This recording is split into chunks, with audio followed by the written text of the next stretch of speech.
विश्व रूप के 3 सिर थे। 3 सिर से क्या क्या करते थे? एक सिर से सौंप पीते थे महाराज, एक सिर से सौंप पीते थे और एक से सुरा का पान करते थे, एक से अन्न खाते थे और एक से जल इत्यादि ग्रहण करते थे। अब एक बार क्या हुआ, दैत्यों को पता लगा कि विश्व रूप ने इंद्र का राज वापस दिलवा दिया है, तो सभी दैत्य विश्व रूप के पास आ गए। बोले तुम हमारे मामा लगते हो, अरे तुम उनकी मदद कर रहे हो, क्या हमारी भी मदद नहीं करोगे? जब ऐसी करुणामयी बात दैत्यों ने कही तो इनकी बातों में आ गए विष्णु। बोले बताओ क्या सहायता करूं तुम्हारी? मामा क्यों लगते हैं? अदिति दिति दोनों एक ही थी ना। तो बोले बताओ क्या मदद करूं? तो महाराज उन्होंने कहा कि कोई ऐसा यज्ञ करो जिससे ये इंद्र अपने राज्य सहित नष्ट हो जाए। महाराज विश्व रूप उनकी बातों में आ गए, यज्ञ की सामग्री जुटाने लग गए, यज्ञ प्रारंभ करना ही चाह रहे थे। उसी क्षण नारद जी ने जाके इंद्रदेव को खबर दे दी कि इंद्र तुम्हारे लिए एक यज्ञ किया जा रहा है और तुम्हें उसमें भस्म कर दिया जाएगा। विश्व रूप ये यज्ञ करा रहे हैं। जब ऐसा सुना इंद्र ने खड़ग निकाली और विश्व रूप जी के 3 सरों को काट दिया।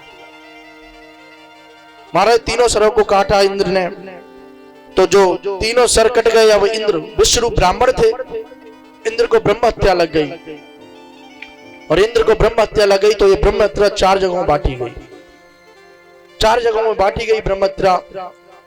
पहली भूमि को दी गई ब्रह्म हत्या। जब इंद्र ने कहा कि तुम मेरी ब्रह्म हत्या को स्वीकार करो, भूमि ने कहा मुझे इसका क्या फल मिलेगा? इंद्र ने कहा कि मैं तुम्हें वरदान देता हूं कि जब तुम्हारे गड्ढे हो जाए, जब कोई गड्ढा करेगा, तुम्हें इस धरती पे कोई गड्ढा करता है तो उसको भरने की आवश्यकता नहीं होती, स्वतः ही वो अपने आप भर जाता है। महाराज बोली तुम्हें मैं वरदान देता हूं कि जब तुम्हारे कोई गड्ढा करेगा, तुम्हें कोई खोदेगा तो उसको भरने की आवश्यकता नहीं पड़ेगी, स्वतः अपने आप ही वो मुद जाएगा, अपने आप ही भर जाएगा। दूसरी जल को दी गई। जल को कौन सी ब्रह्म हत्या दी गई? जो काई होती है ना, जल में देखते हो आप काई टाइप में होती है, हरी हरी, उसको ब्रह्म हत्या का स्वरूप बताया। महाराज दूसरी जल को दी गई। जल ने कहा मुझे क्या मिलेगा इसके बदले में? इंद्र ने कहा मैं तुम्हें वरदान देता हूं कि तुम सदा बहते रहोगे, तुम कभी अशुद्ध नहीं होगे। इसलिए जल कभी अशुद्ध नहीं होता, क्योंकि जल बहता ही रहता है। गंगा यमुना का पानी कभी अशुद्ध नहीं होता। तीसरा महाराज वृक्षों को दी गई। जब तीसरी वृक्षों को ब्रह्म हत्या दी तो वृक्षों ने कहा कि हमें क्या मिलेगा? तब देवराज इंद्र ने कहा तुम्हें मैं वरदान देता हूं कि जब तुम्हारी टहनियों को, जब तुम्हारी पत्तियों को काट लेगा तो तुम्हारी टहनी या तुम्हारी पत्तियां स्वतः उग के आ जाएंगी, उन्हें उगाने की आवश्यकता नहीं पड़ेगी। और यही होता है, फल ले लेते हैं, डाल तोड़ लेते हैं, तुम्हारे स्वतः डाल आ जाती है, स्वतः उसमें पत्ते उपज आते हैं।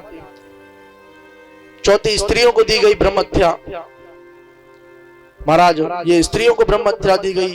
जो मानसिक धर्म से माताएं होती हैं वो ब्रह्म हत्या का स्वरूप है।